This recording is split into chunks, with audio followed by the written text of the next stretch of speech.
Hello, good morning. আমার আরও একটা নতুন ব্লগে তোমাদের স্বাগত জানাই। সবাই কেমন আছো? আশা করি সবাই খুব ভালো আছো। আমারও চলে যাচ্ছে টুকটুক করে। আর আমি অনেক সকালে উঠে ফ্রেশ হয়ে গেছি আর এখন করছি স্কিন কেয়ার। রোজ রোজ তো তোমাদের বলেইছি প্রপার স্কিন কেয়ার রোজ রোজ একই টাইমে হয় না, বাট আজকে আবার যেহেতু টাইম পেলাম স্কিন কেয়ারটা করে নিলাম। কারণ সকালবেলা তুমি যদি স্কিন কেয়ারটা একদম প্রপারলি করো না, তোমার সারা দিনটা কিন্তু খুব ফ্রেশ লাগবে। এটা আমি নিজের ওপর অ্যাপ্লাই করে দেখেছি। আর অনেকেই বাসি বিছানা ফেলে রাখো, সেটা কিন্তু একদম ফেলে রেখো না।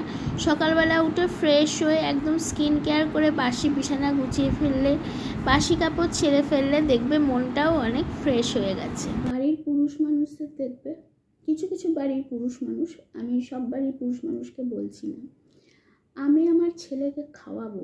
আচ্ছা তোমরা বলো, আমি 12টায় বেরোবো, 12টা 12:30টায় আজকে যাবো মামার বাড়ি। কারণ আমার ওই মামার বেঁচে থাকাকালীন মামার সাথে যত স্মৃতি আছে, সেই প্রিয়জন তো, তার সাধ্যে বসে খেতে আমার ভালো লাগবে না। এমনি কোনো সাধ্য বাড়িতেই খেতে আমার ভালো লাগে না, কিন্তু আত্মীয় স্বজন বলো, শ্বশুরবাড়ি তরফে আমার বর রাগারাগি করে, ওর জন্য আমি না গিয়ে পারি না। নাহলে আমার ওই সাধ্য বাড়িতে খেতে বসার কোনো ইচ্ছে নেই। এটা তো আমার নিজের মামা। তো তাহলে ছেলেটাকে তো এখন খাওয়াবো, এখন খাওয়ালে আবার 11টার সময় খাওয়ালে ঠিকঠাক হবে। এখন খেয়ে যদি ও পটি করে নেয় পেট ভর্তি করে, তাহলে একটা কাজ হয়ে থাকবে, যে রাস্তায় বেরিয়ে যদি পটি পায় বা কিছু, সেটা তো একটা সমস্যা। কিন্তু কিছু কিছু পুরুষ মানুষ জোর করে খাওয়ানোর কোনো দরকার নেই। বাচ্চারা এমনি খেতে চায়, তোমরা বলো তো, এমনি কি খেতে চায়? তাকে জোর করে খাওয়াবো না? আর এই যে কটা এখানে ঘরে নিয়ে যে 8টা বাজতে চলো, এখন যদি খায় আর 2 ঘন্টা বাদে আবার খাইয়ে নিয়ে আমি বাড়ি থেকে বেরোবো, সঙ্গে একটু বিস্কিট কি কেক কি কলা, এটাই তো নিয়ম। কিন্তু এরা বুঝবে না, এরা অশান্তি করবে। সত্যি কথা, বিয়ে না করাই উচিত, একদম বিয়ে করা উচিত না, সংসার করা উচিত না। একটা ভালো পড়াশুনো করে ভালো একটা চাকরি বাকরি করো, করে নিজের মতো থাকো।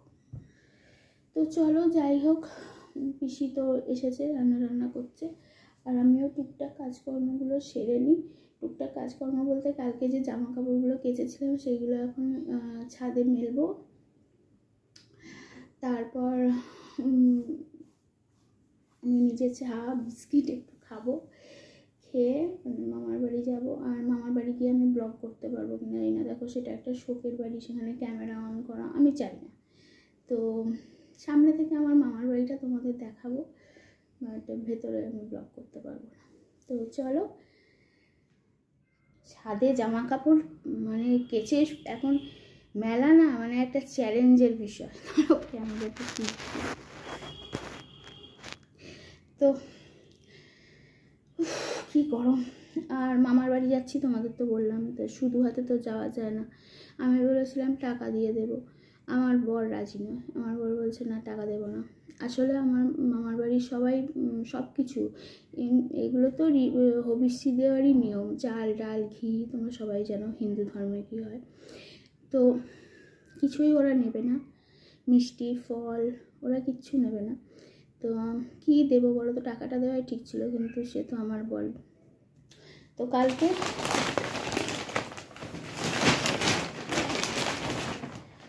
এই যে এই বিছানার চাদরটা এনেছে, আমি তো টাকাই দেবো বলেছিলাম, বাট আমার বল টাকা দেব না। এই যে এই বিছানার চাদরটা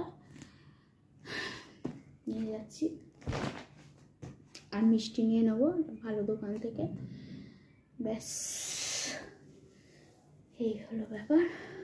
আর বাবা একটু বেরিয়েছে, আসলে বেরোলেও, কারণ আমরা 1টা নাগাদ বেরোবো, ওই বলছি কেক একটু কলা বাচ্চাটার জন্য, যদি রাস্তায় খিদে পেয়ে যায়, ও খাবে না কিন্তু জোগাড় তো রাখতে হবে। দুধ ফুদ নিয়ে গেলে কি বলো তো, এই গরমে রাস্তায় না দুধ পচে যাবে, ওই জন্য দুধ নিয়ে যাব না, শুধু জল নিয়েই যাব। চলো চান টান করে নিই।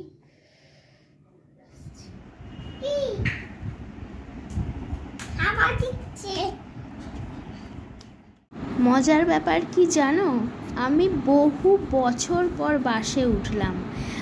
আর হলো এত রোদ গরমে যারা ডেলি প্যাসেঞ্জারি করছো, সত্যিই তোমাদের মানে কি বলবো প্রণাম। কি গরম রে বাবা।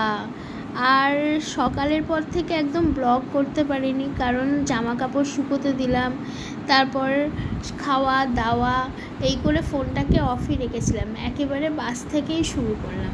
তো আমার ছেলে জানো তো এই প্রথম বাসে চড়া, আর ও বেশ ভয় ভয় পাচ্ছে। তো নেমে পড়লাম হাজরায়। আর হাজরায় এই মিষ্টির দোকানে এলাম। বাবা তো সমান বলে যাচ্ছে কি মিষ্টি খাবি মিষ্টি খাবি। আমি তো ভাবছি ও নোনতা কিছু আছে নাকি, কি গো এই গরমের মধ্যে মিষ্টি খায়। বাবা তো বলেই যাচ্ছে এটা খা ওটা খা। আমি বলছি না দাঁড়াও।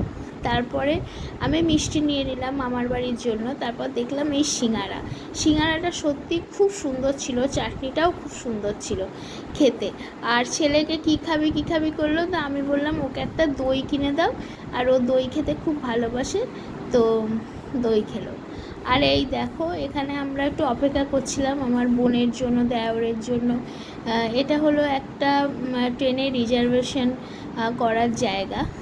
তো সেখানে আমার ছেলে তো কোনো সময় স্থিরতা নেই, সে সারাক্ষণ ছুটে ছুটে বেড়াচ্ছে। আর এত সুন্দর ঠান্ডা জায়গা, মাথার ওপর ফ্যান চলছে, আর আমাকে সেই সামনে বসতেই হচ্ছে। এই দেখো আমার বোনের সাথে দেখা হয়ে গেছে, আমরা চলে যাচ্ছি মামার বাড়িতে। আমার মামার বাড়ি হলো ভবানীপুরে।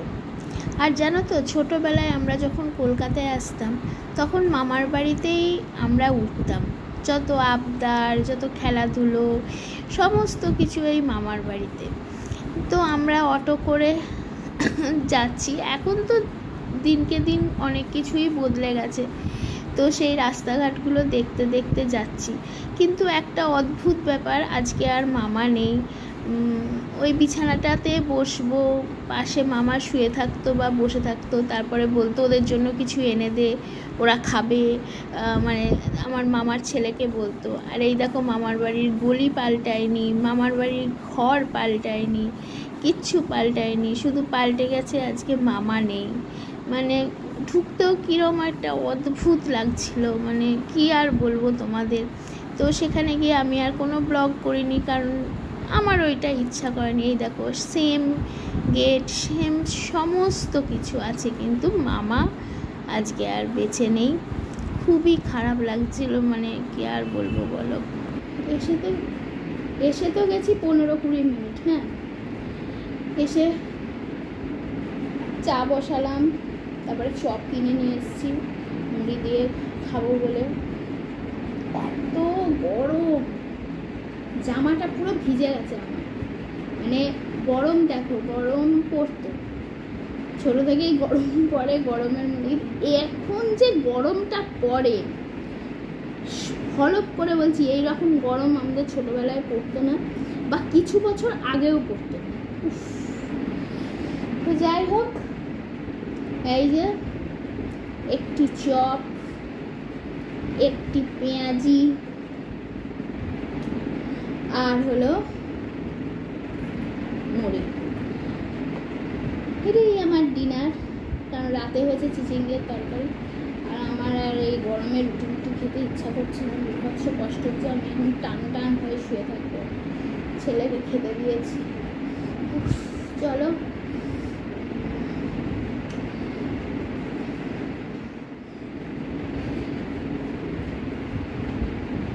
ওই একটা গান আছে না, এইভাবে তো চলো আজকের মতো ব্লগটা এখানেই শেষ করছি। চপ মুড়ি খেয়ে একটু আমি রিল্যাক্স করবো, ভালো লাগছে না, একটু শোবো, একটু ঘুমাবো যদি ঘুম পায়। তো টাটা, বাই, সবাই ভালো।